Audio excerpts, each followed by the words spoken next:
And welcome back to the Daily Wrap. It's potluck time. This is a part of the show where we go around the table and share our favorite stories of the day. And if you're wearing green, you get to go first. Janovitz, look at that. I'm the only one. Wow, good for you. Well, religious freedom versus reproductive rights back in the news this week. Republicans pushed legislation through just yesterday against actually revoking a law in D.C. that would have banned discrimination by city workers of people who have had abortions.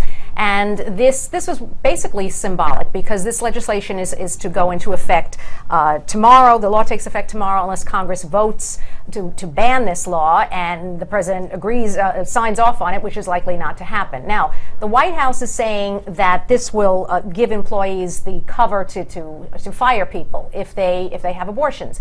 So what this is really doing is highlighting the two sides of this, and people are saying that the government is getting the Democrats largely are saying that the government is getting too involved in people's personal lives, and yet Republicans primarily are saying this is again religious freedom, and should institutions like the church, like religious schools, have to violate their own religious beliefs, which they would do if, for instance, as an example, someone that works for them goes to an abortion rally and is promoting and is on television and so forth. Should organizations like that be exempt from letting them go because of that, because it violates what they stand for? And I think that I don't think this issue is going to go away, but it is just going to continue and to grow. And I'm not sure what the solution is, but it's just something it's going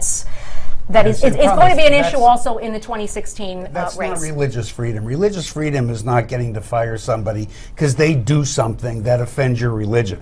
I can see where religious freedom can be construed. But why should they have to have them work for their organization if it goes against? Religious freedom is telling somebody that you have to do something for your employee or not do something for your employee that violates your religion. That I get. But this is a country where we are free, and your employer doesn't get to make those decisions for you. And you don't lose your job because you see it differently than they do. That's not religious freedom. That is forcing employees to do it your way or take the Okay, so if you're a teacher at a Catholic school, and you're going to abortion rallies and you're talking about that in the classroom. Right.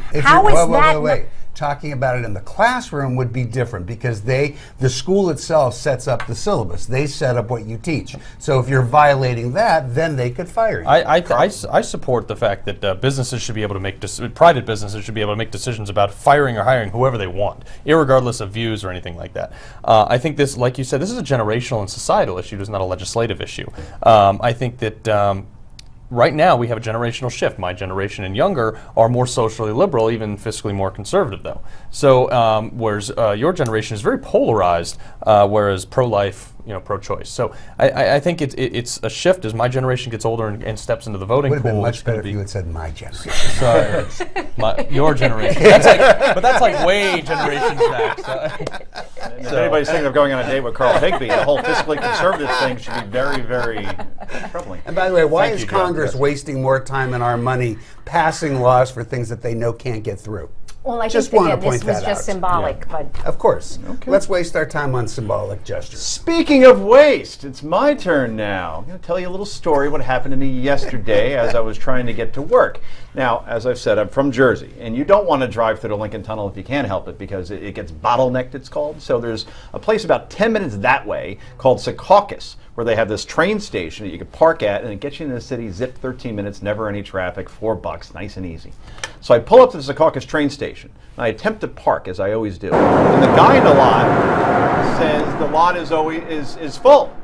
Okay, can you still hear me? That train is so loud. I can't really? believe it. And I ask where the next closest parking lot is. All right, it's full, I get it. And he hands me a flyer and instructs me to park in Newark. That's the actual flyer that was handled for me. It said, you know what, we had no room here, but if you go 9 miles that way at 4 o'clock in the afternoon, you might be able to find a spot. And I'm thinking, what the hell is going on? There's not another parking lot around here? It's literally in the middle of these meadowlands. It's just these fields. Can we get an overhead shot of the train station? Look at this. All right, so there's the one parking lot, right? and that's next to the park and ride. That's in white, and then the train station's next to it. There are literally 2 complete dirt patches that are sitting there that no one decided to build another friggin' parking lot on. Well, the union didn't sign the contracts in time. The so. union didn't sign the contract in time. You want to know how much that train station cost? All taxpayer dollars, by the way. $450 million. And you only build one parking lot that holds 1,094 cars. You know how many people live in New Jersey? 9 million. 7 million of which live in the northern part of the state. And they use this place. And so I had to literally drive a mile down and park where I think Hoffa is buried in some like dirt road and like a little parking lot. So Joe, were you breastfed as a child? I was breastfed as a child. Did I just share because that? this is You're obviously a angry. psychiatric But, Joe, session. if you with were me. No. We're down to 5 seconds. I gotta go. So that's what I'm saying. Build another parking lot. Yay or nay is next.